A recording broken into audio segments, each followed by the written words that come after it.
Me, I'm Mac chillin', champagne spillin' with some bitches from New Zealand.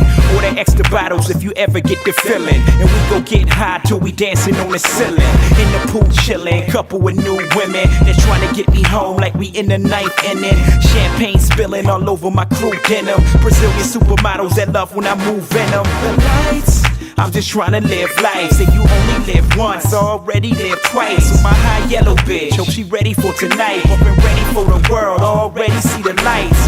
Them other niggas ain't fucking with the planes. Yeah, them niggas say they fly, but them suckers ain't the same. Do 100 in the Porsche, might blow out the brain. Little mama out the roof yelling money ain't a thing.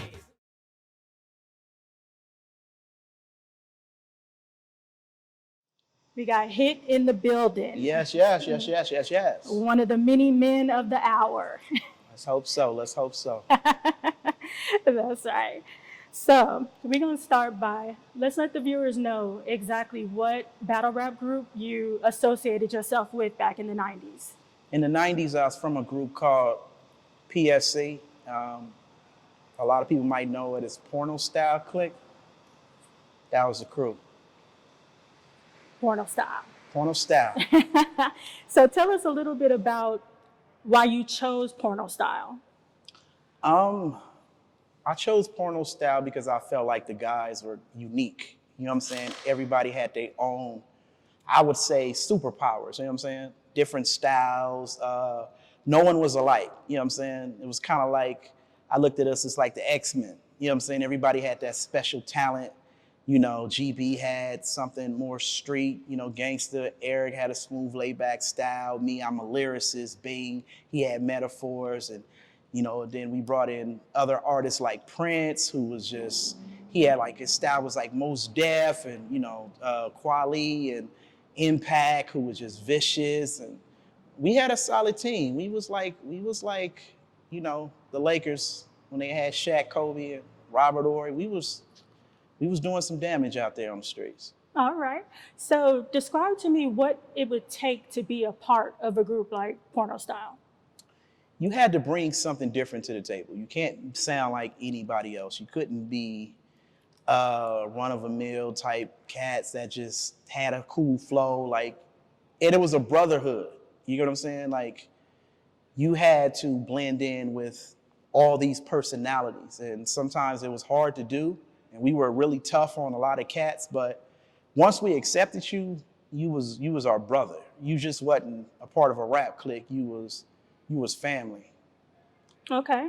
I heard from talking to you before about it that it was like a little bit of a, you might as well say like a drill team being a part of Porno Style. So tell us a little bit about, you know, those times where you feel like you was in the trenches, basically preparing yourself for what was to come.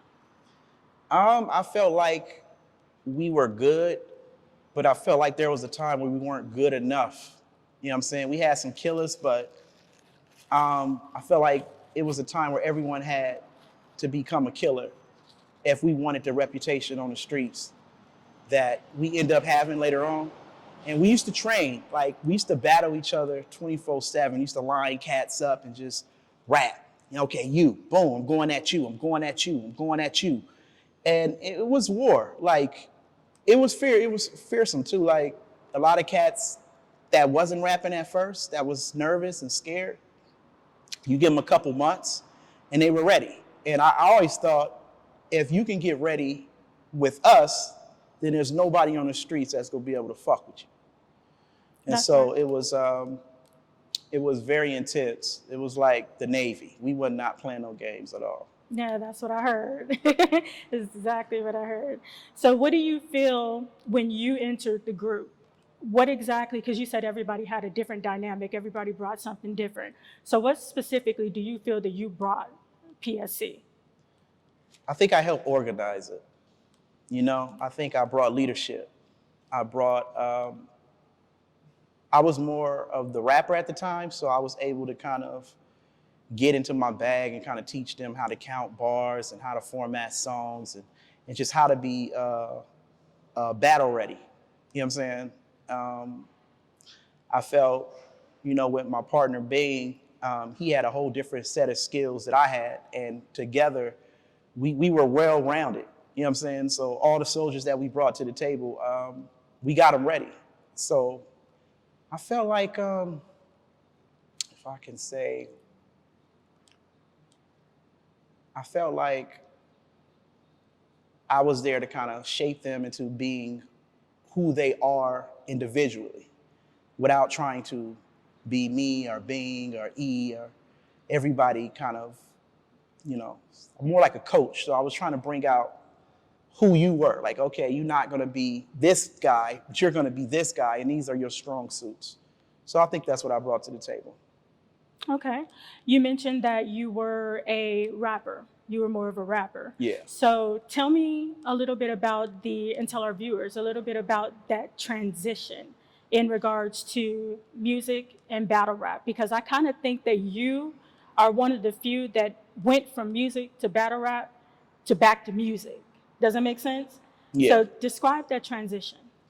I always did music, all types of music too, not just rap. You know, I started off doing R&B, and then I transitioned to rap, then more R&B, then battle rap. And I felt like when I started battle rapping, it was just more competitive. It was more the battle of the minds. And I love that. That's what I like to compete. So it kept me sharp from when I'm writing music. But when you're writing music, it's more of an art form to kind of just sit there and kind of come up with melodies and metaphors and how to kind of put beats and rhymes all together and make it make sense over some drum kicks or some claps or whatever the producer brought to the table. It was interesting because I don't think I ever lost the love or the feel to do music, regular music, and battle rap at the same time. I felt there was a place where they both could exist in my world. You know what I'm saying? Mm-hmm. And, you know, most cats will, you know, they jump to battle rap and they lose the love for doing music, or, you know, the stigma that battle rappers can't make music. I always felt like I can do both. And that's what kind of, I think, separated me from a lot of the other rap cats that was trying to do on both sides. It's either you can make music, you can't battle rap, or you can battle rap, you can't make music. I felt like, nah, motherfucker, I can do it all. You met somebody that can do it all. Yeah. So tell me this, because I think even within doing this documentary, a lot of people have mentioned the fact that you have done R&B. So back then, did you get any backlash from the person that did R&B versus the hit that was basically the hard hitter when it came to the battle rap scene? Early on, I did. My father sung a lot. You know what I'm saying? Like, he was in groups. You know, he thought he was the Temptations and shit. You know what I'm saying? He was young. He was singing Christmas carols and all type of crazy shit.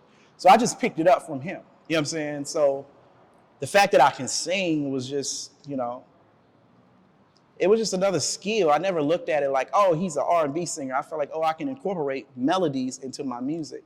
But yeah, when I started just doing R&B, yes, it was a lot of cats that was like, nigga, you sing? You Patti LaBelle ass? You know what I'm saying? So it was just kind of like, dudes were really upset that I could sing. It was weird. Mm-hmm. But then once they seen how good I was at rapping, then it became a little confusing for them. Like, oh, okay, you can sing and rap. Then the blend of both, you know, made sense. Okay. That leads me to my next question. When I mentioned the name Dynamic Certified. Oh, I'm just playing. Go ahead. What comes to mind? Rivals. You know what I'm saying? Battle of the Throne. Who had it? You know what I'm saying? They were good. Don't get me wrong. Like, they had some really good, sharp, dangerous MCs. And I felt like in order to be the best, we had to take them out. We had to build a team that was ready to go up against them, because I felt like in the early 90s, they had the crown. They were the first ones kind of doing the mixtapes and just, you know, at school, all the pretty bitches was like, oh, Dynamic. And I was like, yeah, I got to stop. So tell me a little bit about what you guys did to prepare to go up against Dynamic? It was kind of like what you said earlier about in the trenches. You know what I'm saying? Just getting everybody prepared to be able to battle a crew that had a lot of killers like them. You know what I'm saying? So, you know, some people, when you look at battle rap now, people look at it like, oh, you can go home and write some rhymes and then you guys meet up and battle. No, we didn't battle like that. We had to battle off the top, off the mind, freestyle. So when you're freestyling, you need as many minds as you can. You get what I'm saying? To be able to stall so you can think about more rhymes in your head or create better patterns to go up against certain rappers that were known to be top tier rappers. You know what I'm saying? And Dynamic had a lot of top tier rappers. So my goal was to build a squad that were able to kind of compete against them and walk out victorious. Okay. So everybody knows about that infamous night at the Poly Homecoming game where I would say you mentioned rivalry, where the rivalry between PSC and Dynamic kind of bubbled. Yeah. So tell me a little bit about your perspective of that night. My perspective was they were afraid. I'm gonna just keep it 1,000. They were afraid. They knew that porno style was coming. We had a lot of killers at the time. We was building a rep on the streets of battle rapping. And I don't think they necessarily wanted to challenge us. I felt like they was hearing about us and they already heard about me. And they didn't really want to battle. They wanted to, but I don't think they thought they was gonna be able to win. And the fight broke out. But it wasn't the fight that broke out between the rap crews. It was at the time, they were rolling with some goon niggas that was kind of in the streets, that was known for, you know, doing gangster shit. You know what I'm saying? We had a couple too, but we kept them at bay because we wanted to get the battle off. So once the battle started, I remember it like yesterday, Pac-10 goes first. You hear that? Not a sound. No one made a sound. It was empty. No cheers, no nothing. Really? It was a dry round. Okay. So my crew felt hella confident after that. They was like, oh shit, you coming like that? We about to kill you. And then Gangsta E goes. And when Gangsta E goes, Gangsta E is delivering. He's coming. He's hitting them hard. I can tell that they knew they was gonna take that loss. One of our cats from Porno Style named Busta Nut, he had said something to Technique, and the nigga that was with Technique just broke it out, just threw the punch, and everything just went mayhem. I mean,